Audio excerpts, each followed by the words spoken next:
sisters, let us get closer to Allah. Dear sisters, let us learn of Rasulullah. Dear sisters, let's make the future bright. Dear sisters, mothers, daughters and wives. Dear sisters, let us get closer to Allah. Assalamu alaikum wa rahmatullahi wa barakatuh. My dear sisters in Islam, welcome to a new live episode of our program, Dear Sisters. We are with you live, inshallah, right now as we speak, right here on Huda TV for this next hour. So feel free, inshallah, to start giving us a call. Our phone numbers are 002-0238-555, 248 or 249. Again, the number is 002-0238-555, 248 or 249. Ask us any questions you have on your mind, inshallah, and we'll try our best to answer them. And for that, I'm joined in the studio by a very special guest, Sheikh Ibrahim Zidan. Assalamu alaikum. How are you doing this afternoon? Alhamdulillah. Alhamdulillah. I'm glad to be back live, alhamdulillah, this week, alhamdulillah. SubhanAllah, before we begin talking and answering the specific questions that we received from sisters on Facebook, I want you to give us a reminder on the importance of dedicating time by the scholars for our sisters in Islam. Alhamdulillah, wa salatu wa salam wa rasulullah. Dedicating time for many different things in our life, it's a duty. This is part of our life to establish the worship of Allah subhanahu wa ta'ala. And we as Muslims, when we look at the purpose of our life is nothing but this life that we live in, these minutes and days and seconds and so on. And one of the ground level, if it's correct to say that the foundation of establishing the ubudiyyah of Allah subhanahu wa ta'ala is that we have to learn before we act. There's knowledge and the power of knowledge and the power of action. Without knowledge, people would worship Allah subhanahu wa ta'ala based on desires or based on ignorance, which won't take them anywhere. So we have to have the knowledge. That's why we have to take the time to learn and to teach. And the Prophet ﷺ gave us this, as he said, خَيْرُكُمْ مَنْ تَعَلَّمَ الْقُرْآنَ وَعَلَّمَ. The best among you are those who learn the Qur'an and teach it to others.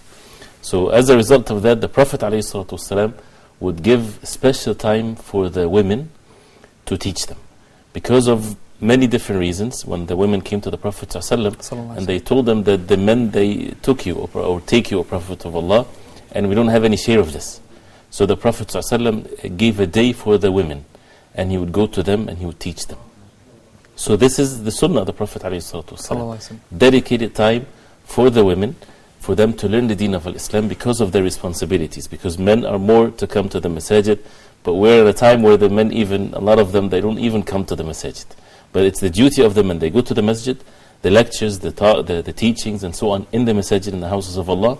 And women, when they're lacking in this, because they're not frequently going to the masjid, there has to be a dedicated time for them to learn their deen. It's the responsibility of the husband, the responsibility of the father, the responsibility of the man in charge of the household, and it's also the responsibility of the woman to learn the deen of Islam. It's also the responsibility of the shuyukh, the scholars of Islam, for them to actually make time for the sisters and answering their questions. And that's what we're trying to do right here, my dear sisters in Islam, in this hour. We're trying our best to follow the sunnah of our beloved Prophet Muhammad sallallahu alaihi wasallam and dedicate a special hour every week live for you so that you can ask us your questions. So inshallah, give us a call, 002-0238-555, 248 or 249, also through Skype at Huda_TV, inshallah. We're receiving quite a lot of questions on Facebook. Sister Fairuz, she says, Assalamu alaikum, I'm from Ethiopia. My question is, can a Muslim girl work as a hostess for an airline? Hostess for an airline. If we look at what is the job to be done in the airlines, in the airplane, basically, this is what their main work is, we would find there is none, almost all the airlines, they would serve haram, they would serve alcohol. So this is definitely not permissible whatsoever for a Muslim to drink or to serve or to squeeze, to do anything to do with intoxications, and one of which is wine. So this is one of the clear, haram or non-permissible things in such a job. And then if you add to it the other things, which is basically not wearing hijab, the free mixing, the traveling without a mahram. So there are many different things that you would find that it's not permissible for a woman to work in such a job. And again, usually with these types of questions, it's not that the religion of Islam is difficult to make the life of the people difficult. It's the people themselves that made their life difficult by being away from the purity of the religion of Islam that protects the women and protects the men from any forms of evil because of the bigger goal and the mercy of Allah subhanahu wa ta'ala. So it's definitely not permissible for a woman to work in such a job.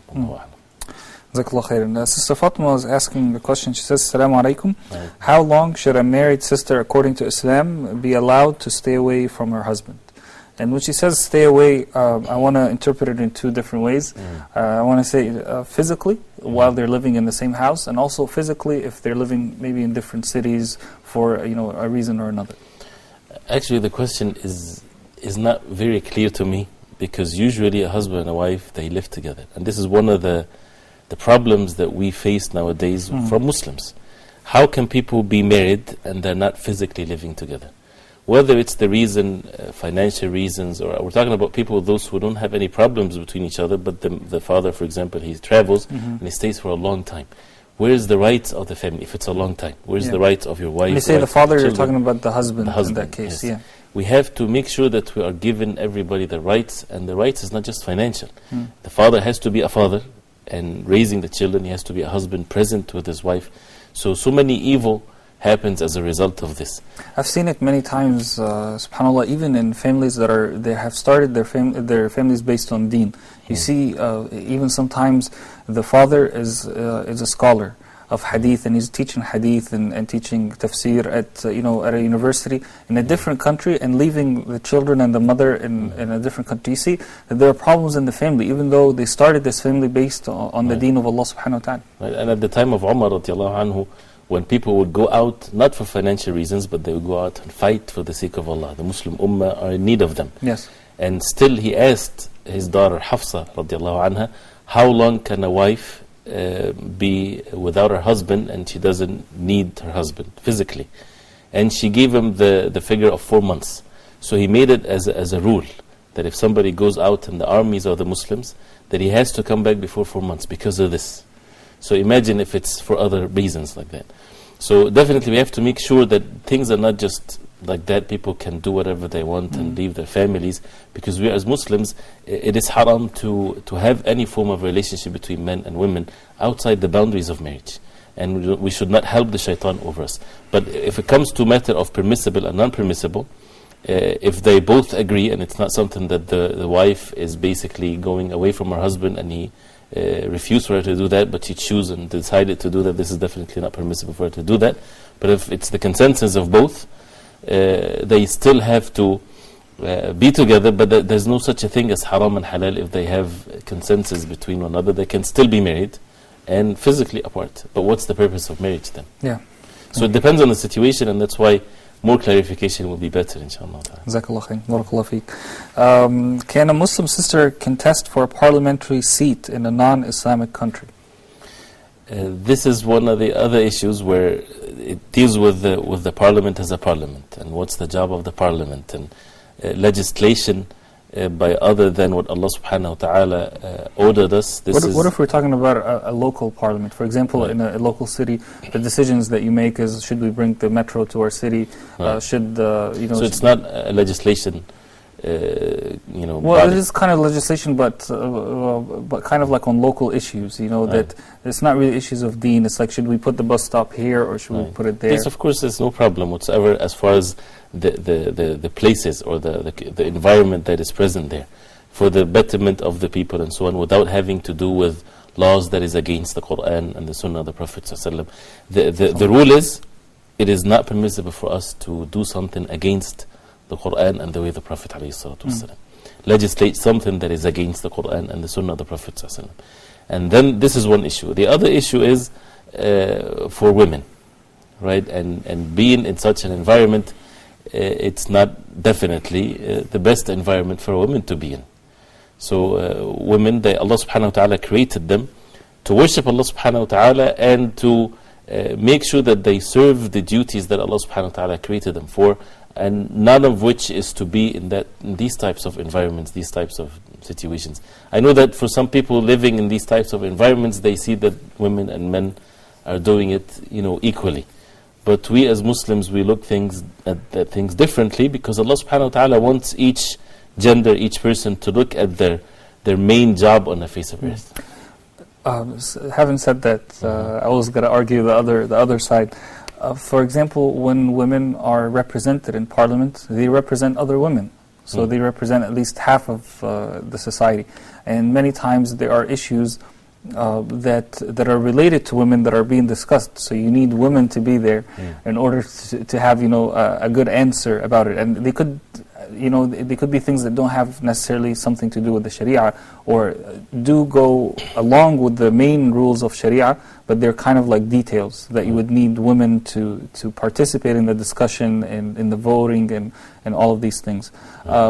So there may be specific situations where it is necessary to have a woman. Also, women sometimes tend to think differently, so they add more creativity, for example, to the discussion. Your thoughts? Yeah, definitely. Women, they should be part of the society, and people should, get the input from women and things like this. But the problem is, as long as it does not cause any sins to be, done in that process. Because as a principle in the deen of Islam, that any sin there's no compromisation in it whatsoever.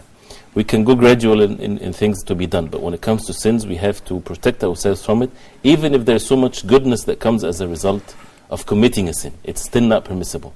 So again, we're talking general, but usually these types of things would lead, for example, the women to commit certain sins. And if we say there's no sins involved whatsoever, mashallah, no problem. But with all the different details of it, it's still... So it's more about fixing the system rather than avoiding it, do you think? Right. Plus with the issue of legislation. If it's just an executive body or something like this, mashallah, this is... So if it's done in the proper way, but how can it be done in the proper way? This is, something... Especially when the sister is saying in a non-Muslim country. Right.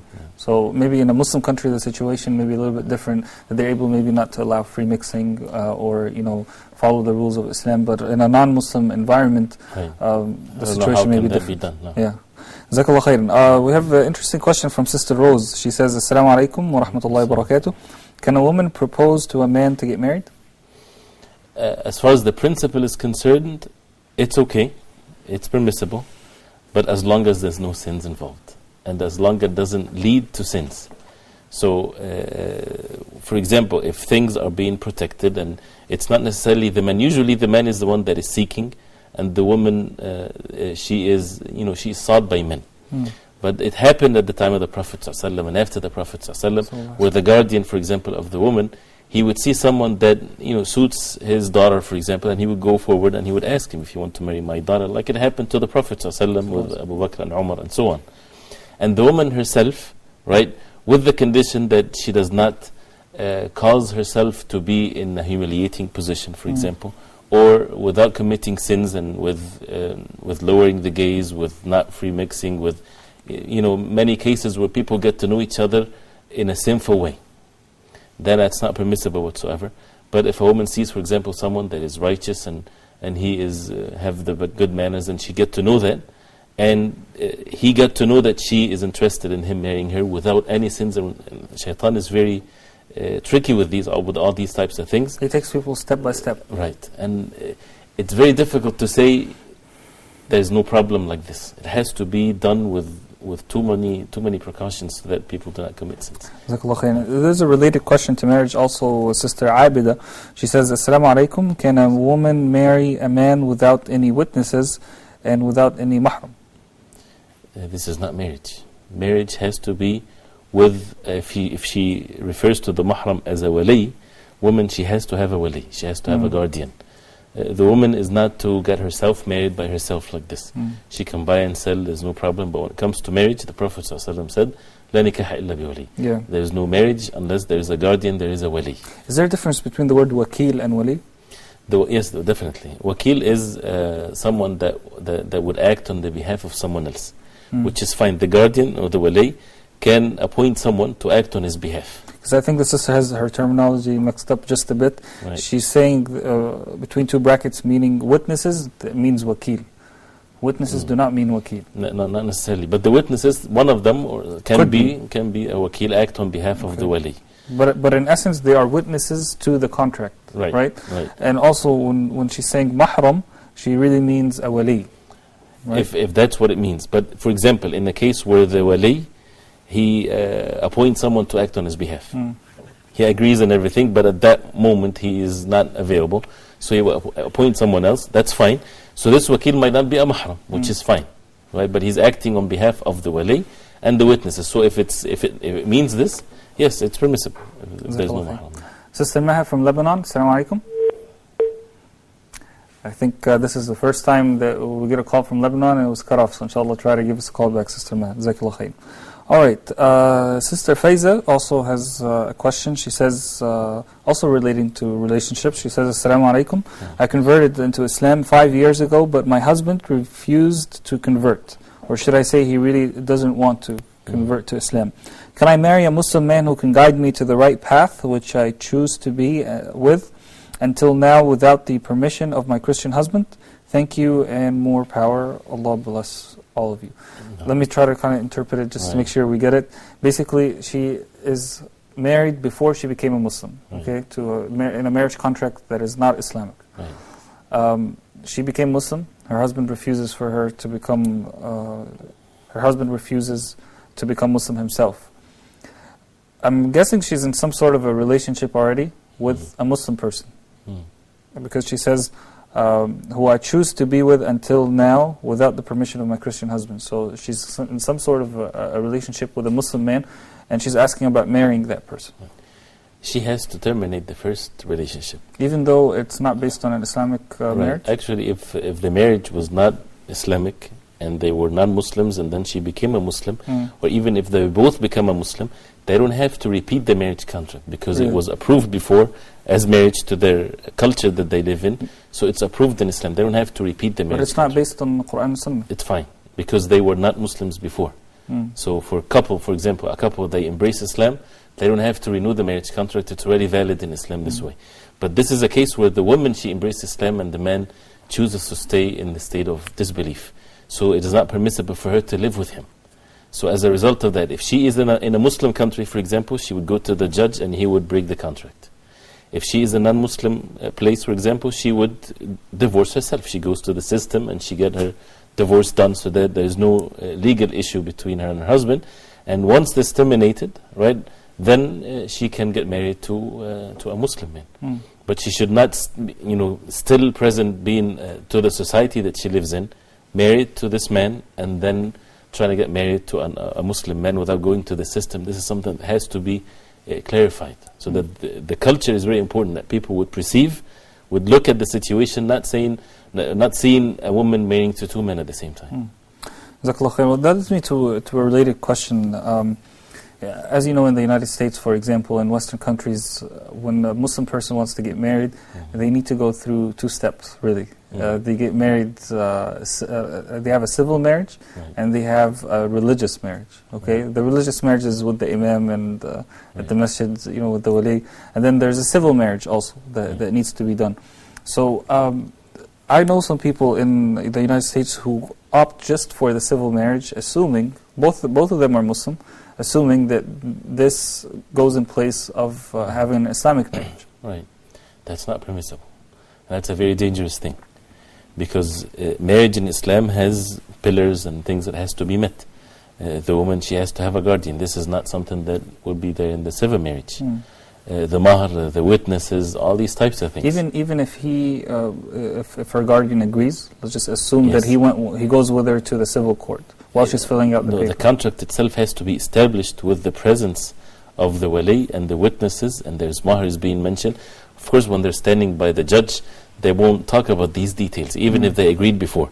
It's the act itself. It has to be done with these formalities. So, how about the idea that in the marriage contract, like what some people say, that we're doing this based on the Quran and Sunnah? Is that really an innovation, or is that part of the correct Islamic marriage? It's a good thing to be said, but if it's not said, It does not invalidate the marriage because it's known that they're being married, as Muslims. But the many places, for example, in the United States, the person that is performing the marriage, he has a license, and he would do this, and the papers are valid, and it's recognized by the state, for example, and he would file the papers for them. If not, then they have to do both. The second thing with the civil marriage is to save the legalities and things like this in the society. That takes me to a related point. We're talking about marriage. We have to unfortunately talk about divorce. Is it only enough for a person in Islam in a Western country to get a civil divorce, or do they have to get a religious divorce? It's a very good question, because when it comes to divorce, it happens by the word of mouth or signing a paper or anything like that, whether it's in front of a Muslim or a non-Muslim, or even if a person is alone and he pronounced the words of divorce. So if someone goes to the court and signs the papers of divorce, the man, right, divorce is there. Even if it's a non-Muslim court? Right, even if it's a non-Muslim court. How about a sister who, for example, wants to do khula, which is for her to divorce herself? So the husband, for example, does not want the divorce. So she goes to a civil court in the United States, for example, or in Canada, and she forces him for a divorce. Right. Even if he doesn't sign anything, even if he doesn't pronounce anything, and then now she says, you know what, I'm no longer married. I have a paper here that says I'm divorced. Right. She can do that after it is done properly, Islamically, where there is imam or a person in charge of Islamic, whatever, and he would enforce that. And even if the husband refuses, right, if she gets this paper just for her legal purposes, but has to be done properly because she's supposed to give him the mahar and things like this. And if it's a valid reason for her to perform the khula. So she has to refer to someone of the people of knowledge. Cannot just be done with... Is this a true hadith that the Prophet ﷺ said that the sisters who ask for khula or perform khula are the munafiqat? Yes, there is a hadith, although some they said it's not an authentic hadith. But the hadith means those who would ask for khula without a valid reason. That means that they're asked to just terminate the relationship without a valid reason.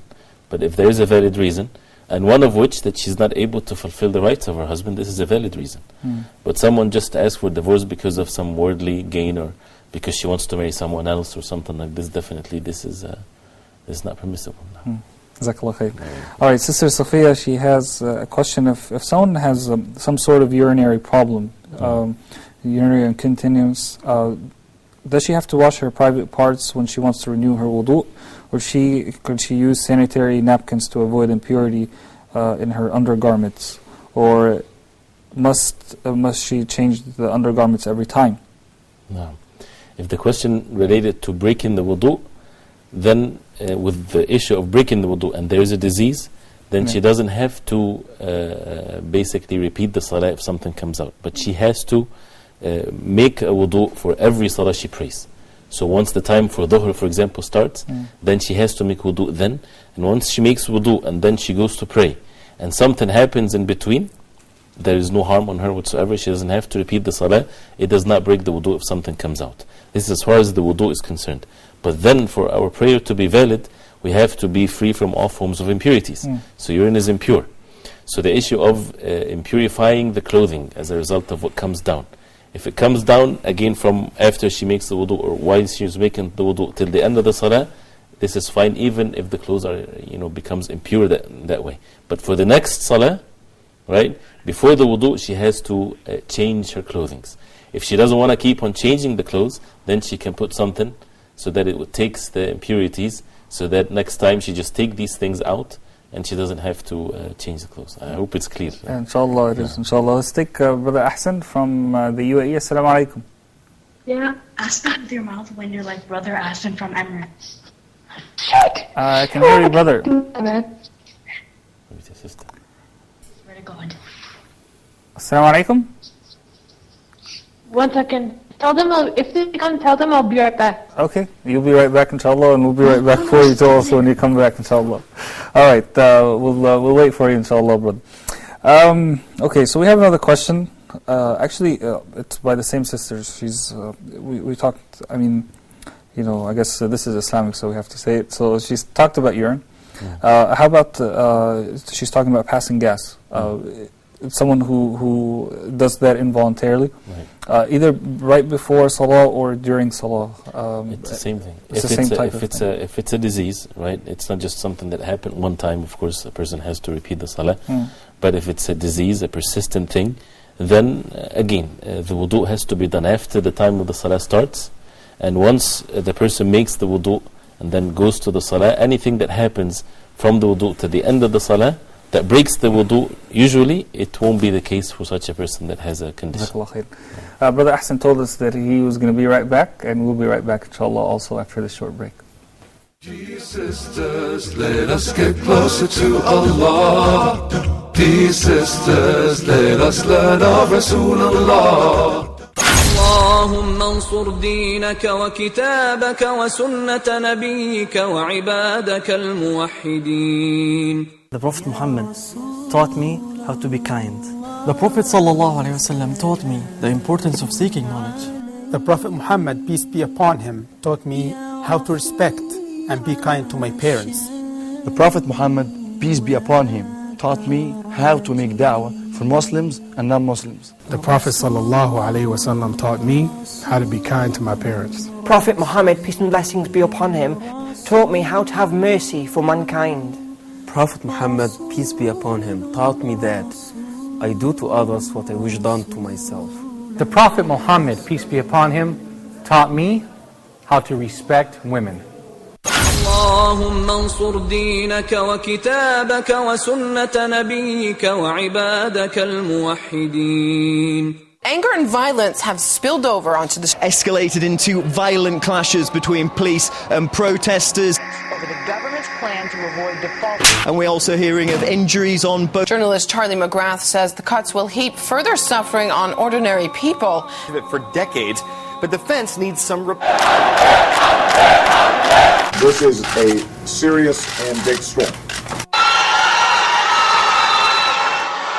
Join me as I explore pressing issues facing the Muslim world today. From the one-sided civil war in Syria to the genocide in Burma, from the Arab Spring to the elections in the US, and yes, even the Euro debt crisis in Greece. Honest reporting on a channel you can trust, and I won't leave an issue untouched. Don't miss the Ummah Tonight with me, Malik, on your favorite channel, Huda TV.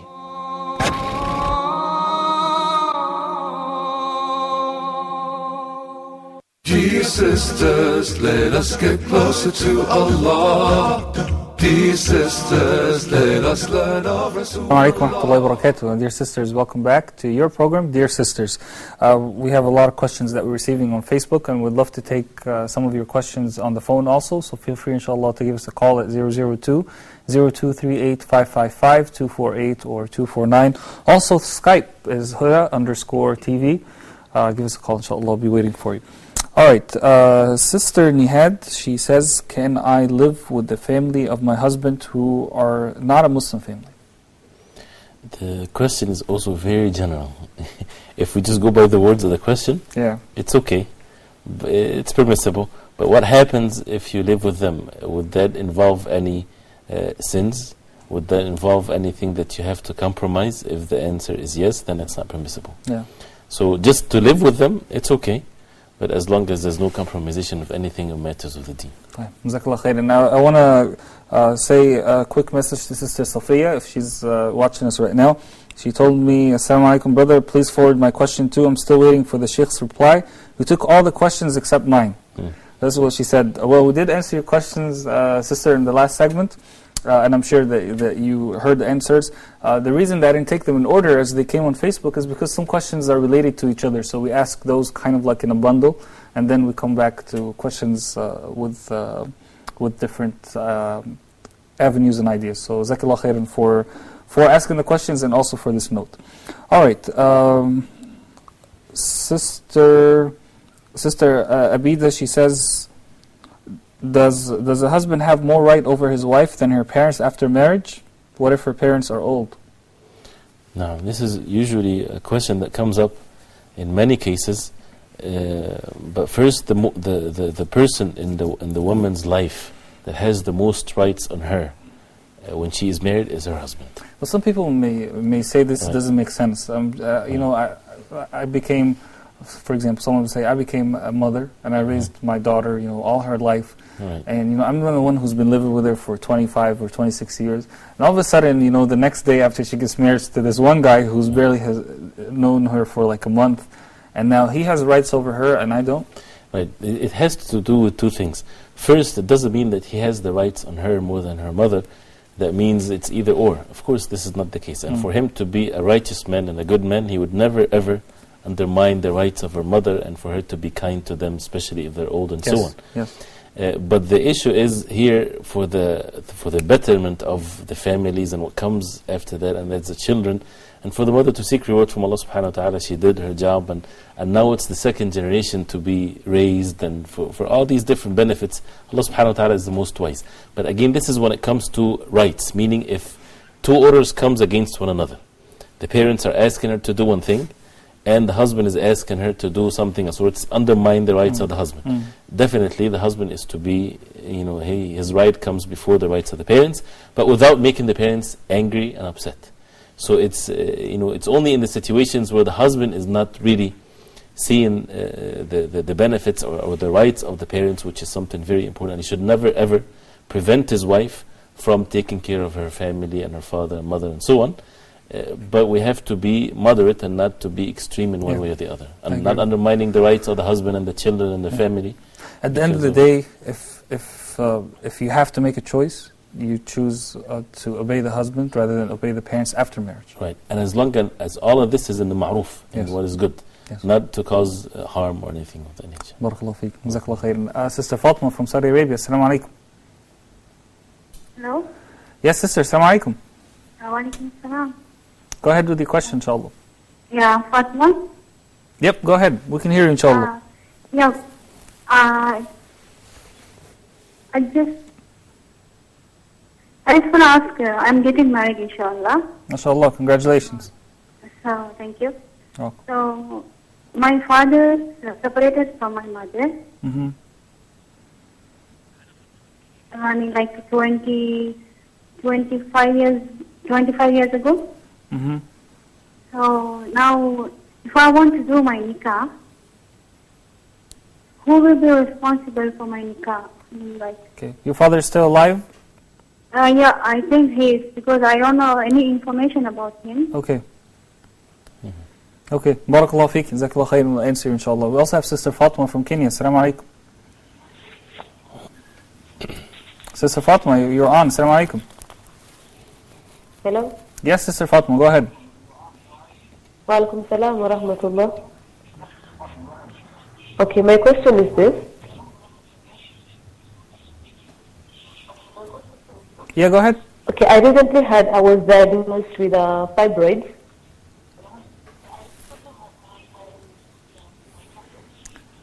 And then I went to see a doctor, but unfortunately there were none female doctors.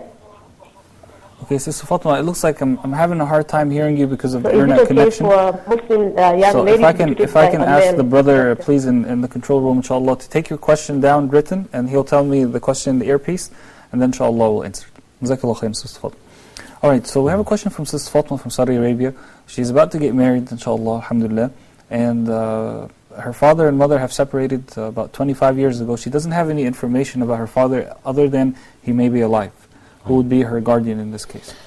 In that case, of course, the father is the guardian, and if he's not where to be found, then the guardianship goes to the one after him, which is, for example, if the grandfather is alive, then he's the guardian. If not, then it's the uncle. When we say the grandfather, are we talking about of the father's side? Of the father's side. If not, then it's the father's brother, if there's any of her uncles are alive. If not, then her brother, for example, if he's old enough.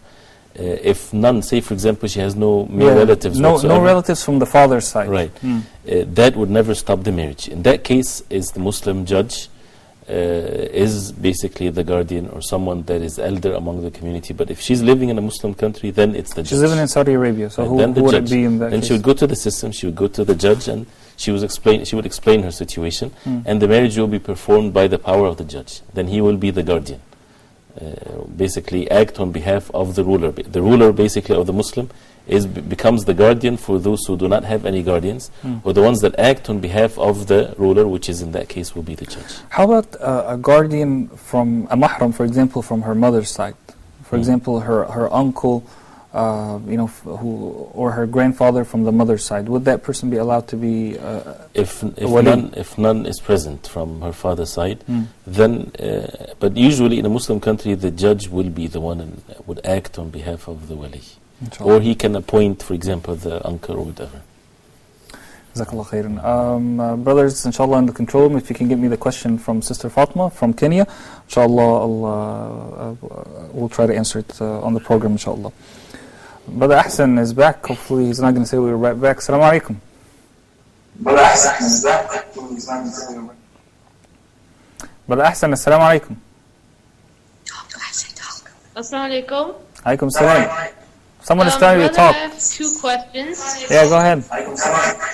Someone is trying to talk.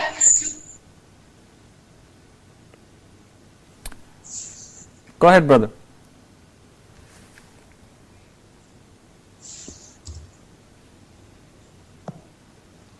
Brother Ahsan? I hope you didn't take a break again, like last time.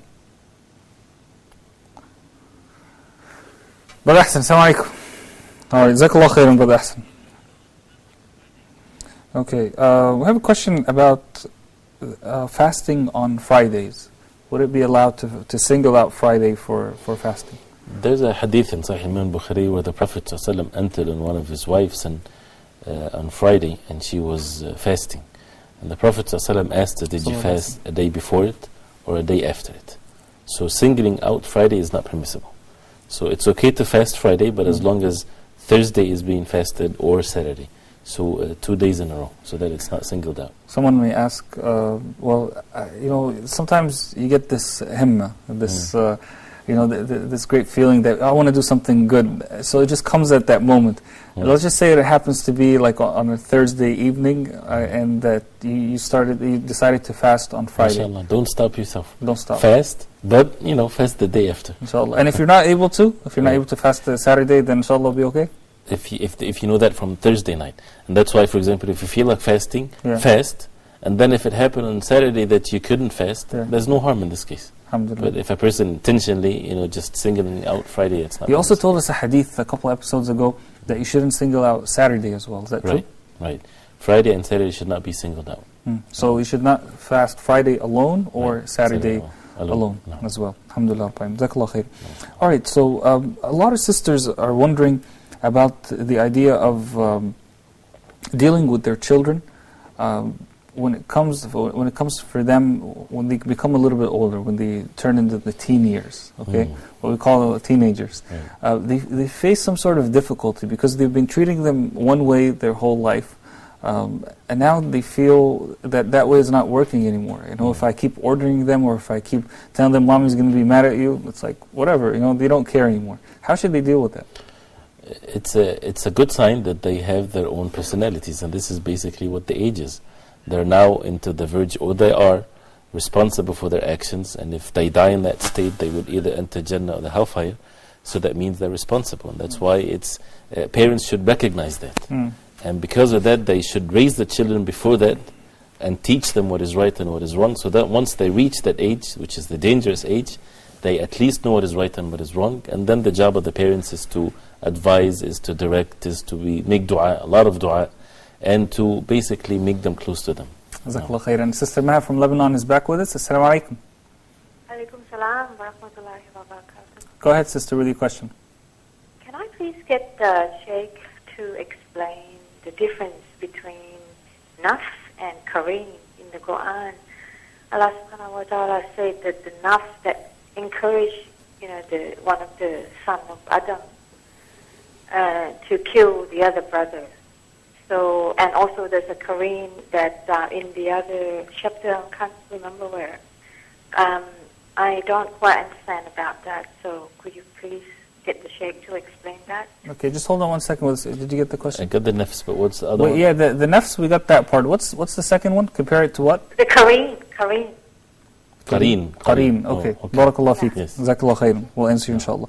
Let me also, before we answer her question, let me answer Sister Fatma's question from Kenya. We're able, Jazakumullah khairan, in the control room, we're able to get the question. She's asking about the permissibility of seeing a male doctor, who specializes in women's issues, gynecologist, if there are no females available in her locality. No. As the ulama, they say, first, a woman, she protects herself, she protects her private parts from being seen by, other than her husband and so on. So if it's needed, right, something that is needed for her condition, then she first looks for a Muslim woman doctor. If not, then a non-Muslim woman doctor. If not, then it's a Muslim man doctor that fears Allah subhanahu wa ta'ala and righteous and so on. If not, then the last resort is to go to a non-Muslim man. So with all these conditions, like in the same order like this, and if she has to go to a man, right, it is not permissible for him to see more than what is needed. So, and she has to have a mahram with her, present with her in the room and not alone, being alone with him. So with all these types of precautions, then that's okay. Sister Maya, she's asking about two different things, and she wants to know what the difference between them are. One is the nafs. It's a very good question. It's a very good question. A lot of people don't know the difference. What is the difference between the nafs and the qareen? Right, especially when she referred to some verses in the Quran, which shows the importance of pondering over the verses of the Quran. The first case, when it refers to the verses in Surah Al-Ma'idah, فَطَوَّعَتْ لَهُ نَفْسُهُ قَتْلَ أَخِيهِ فَقَتَلَهُ فَكَانَ مِنَ الْخَاسِرِينَ. The two sons of Adam, that one killed the other, so his nafs pulled him or encouraged him to kill his brother. And the qareen is someone different than the human being in himself. It's something else. So the nafs is your being, your own being, right?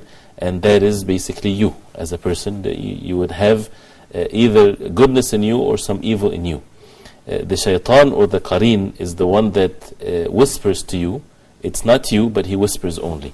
And the difference between both is that when the shaitan or the qareen whispers to the person to do what is evil, if a person do it, it's a sin and so on. But if he would continuously do a certain sin, then it becomes part of yourself, a disease in your heart, right, that you need to cure yourself from. The shaitan, for example, if he makes a person, whispers to a person to look, for example, in a certain, that is something that is haram, he doesn't really care which sin that you commit. But the things that has to do with our own being is the persistently committed sins. And we are responsible for our actions, whether it's a whisper from the shaitan or the qareen, or whether it's not. Whether it's part of us, that we get used to this evil or not, it's still we are responsible for our actions. So this is basically the difference, and they are very related, because we do things based on the whispers of the shayateen, and also based on the diseases that we present in our hearts, whether it's desires or doubts or things of that nature. I hope it's clear. Yeah, for some people, I think you made it clear. For some people, this issue is not clear, especially the issue when you said, how can you determine if the sin is from the shaitan or from my own nafs? So, alhamdulillah, Rabbil Alameen. Sisters, we have about 10 minutes left in the program, so inshallah, feel free to give us a call at 002-0238-555-248 or 249, and also through Skype, Huda_TV, inshallah. Alright, so we have a question from Sister Khushnud, and she says, I have a question regarding breaking kinship. She says one of her sisters is married to a non-Muslim, but that sister says that he embraced Islam and that he's practicing. The first sister says, I don't know if he's really practicing, he doesn't seem to be practicing. Okay. The question is, should she break kinship with her? And what does kinship mean?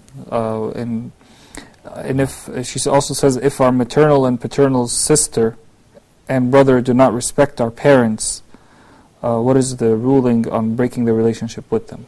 So I'm guessing we have two questions here. The first question is regarding a sister who the other sister assumes that her husband is not a practicing Muslim. She also even thinks he may not even be Muslim at all. But the sister who's married to that brother, she says he is. And she says he is practicing. From the outwards, he doesn't appear to be, according to the sisters asking the question. What should the relationship be in terms of kinship? And then we'll go to the second question. Silat al-Arham, or to be kind to the kin and kith, This is an order from Allah subhanahu wa ta'ala. And this order from Allah subhanahu wa ta'ala, regardless whether the people are religious or not, whether they are Muslims or not. So even if your relative is a non-Muslim, they still have rights on you to be kind to them and for their relationship to be connected, unless that harm comes from their end. Then in that case, you need to stop the harm and to do your best that you would still connect the relationship without having to deal with any harm, especially when it comes to your religion. But if it's physical harm, that you call them and they hang up with the phone on you, you go visit them, they tell you don't come here anymore, you still need to continue the relationship from your end. But if they sever it from their end, not from your end. If at certain times you're trying to do something for the religion benefit of the other side, so if, for example, if you stop talking to them for a certain period of time, that would make them, for example, repent to Allah subhanahu wa ta'ala. Then it's a good thing. You're not severing the relationship, you're just trying to be nice to them, and you tried and it didn't work. Then you're stopping the relationship for a period of time. Maybe that would make them, because they love you so much, they respect you so much, it would make them rethink what they're doing. But it's not an ongoing situation like this, unless the matter of the deen is concerned. So in that case, of course, you should have the good expectations. If she says that her husband is practicing and so on, she should be kind to her sister, because that's what her concern is. Advise her if you think that she needs advice. If there's something to do with her undermining the religion herself, meaning the sister, then you should have that clarity in your relationship with her, that this is something that you free yourself from. You don't agree to it, but you still have to have this type of relationship. Same thing with the other type. Yeah, we'll talk about the other type specifically, but after we take this call from Brother Ibrahim from the UAE. Assalamu alaikum. Brother Ibrahim, assalamu alaikum. Yep, go ahead. Alaikum assalam, Sheikh. Go ahead, brother. I have one question. Am I allowed to give my friend who's Christian money? Are you allowed to give who? My friend who's Christian money. Are you talking about lending him money or helping him out when he's in a difficulty, or what are you talking about? Helping him out when he's in a difficulty. Okay, all right. Jazakallah khair. Thank you so much. Beautiful question. Can he help a non-Muslim friend? Helping non-Muslims with money, lending them money, helping them if they're in need of help, that's definitely a good thing, and it's a rewardable thing. And it's a good thing even in matters of da'wah. But the issue of a friend, you have to be careful not to fall into be affected by anyone that you deal with, and one of which, if they're non-Muslims, then they might have a bad effect on you. You have to be careful not to be intimately close to them with your secrets, and you're hanging out with them, and you go out with them, because they won't remind you of Allah subhanahu wa ta'ala. They won't remind you when it's time for the salah to go for the salah. It can be the opposite. They can be a mean for you to commit sins, right? So it's the closeness of the relationship that's something that a person has to be warned of. But as far as someone in his class or in the school or whatever, or a co-worker, or even that you don't know whatsoever, it's a good thing to help others, and to, whether it's lending them money or being there for them, it's a good thing. Jazakallah khair. Sister Samina says, can we do istikhara for Umrah? She says her and her in-laws want to go to Umrah, and she usually does istikhara every day for things that she does. Istikhara usually for the things that are permissible. But if it's something recommended, something that you know that it's virtuous, definitely there is no need for you to make istikhara, unless it's either Umrah or something else and they're both recommended, and after asking the people of knowledge, and because sometimes one thing is better than the other. But if it's either or, it might undermine some things, then it's okay to make istikhara. So it's fine to make istikhara anyway, but you should go for Umrah. If you have the intentions to go for Umrah, go for Umrah. It's a good deed. You won't wait for some feelings from istikhara. For example, no, I don't feel like going, maybe this is the effect of istikhara. There's no such a thing. You're going for Umrah, you take the means to go for Umrah, make your istikhara, it's fine, and keep going with the means to go for Umrah. If someone is not very rich, okay, should they go for Umrah and then later worry about saving for Hajj? Or should they avoid going to Umrah in hopes of, let me save up, keep on saving, for like 10 years or so, so that I can go to Hajj? No, well, if the means are ready and they can go for Umrah and it become easy for the person to make Umrah, the person should not stop himself. And Allah subhanahu wa ta'ala would provide. And if they don't have the means afterwards to go for Hajj, it is not obligatory on them. But sometimes they save and they end up not going for Umrah or Hajj. So it's whatever is made easy, a person should do, and there's no problem in that, inshallah. Jazakallah khairan. Alright, we have one final question right here from Sister Gunsha. She says, Assalamu alaikum, I want to know the rights of the second wife over the husband, as his husband's first wife doesn't allow him to go to his second wife, and her husband doesn't treat her children equally as the first wife. Please explain this per hadith and Quran reference. Jazakumullah khair. No. The wife, she has rights on the husband, and it doesn't matter if it's the first or the second or the third or the fourth. They're all equal when it comes to the rights. And Allah subhanahu wa ta'ala, when He said, وَعَاشِرُهُنَّ بِالْمَعْرُوفِ, live with them with goodness. It's not just to one wife, it's whatever wives the husband is married to. They're all equally when it comes to this. The Prophet ﷺ mentioned the authentic hadith that if a man is not equally treating wife with refers to the other wife, he will come on the Day of Judgment. That means one of his sides is bent or higher than the other. That means he comes with a deformed figure in the Day of Judgment. That means he committed a sin because he was not fair with them. So whether the first wife let him or not let him, this is actually a funny statement, because the man is the one in charge and he's supposed to, his responsibility, he will be asked in the Day of Judgment. And the first wife, she should realize this, that the other one, she has a rights on him, and they're equally rights. It's not because of the second wife that means the first wife have more rights to him. No, they're equally when it comes to the rights from the husband. Jazakallah khairan. Sister Samina, who answered her question about istikhara, says Jazakallah khairan. Alhamdulillah Rabbil Alameen. And I want to say Jazakallah khairan to you. Thank you so much for being with us this afternoon. May Allah subhanahu wa ta'ala unite us again, inshallah. Jazakallah khairan. My dear sisters in Islam, thank you so much for being with us here this afternoon. We hope this last hour was of benefit. Again, like always, we talk about a lot of subjects. Hopefully, the main message is that we come closer to Allah subhanahu wa ta'ala and to His deen. Jazakumullah khairan. We'll see you again soon, inshallah. Assalamu alaikum. Dear sisters, let us get closer to Allah. Dear sisters, let us learn of Rasulullah. Dear sisters, let's make the future bright. Dear sisters, mothers, daughters and wives.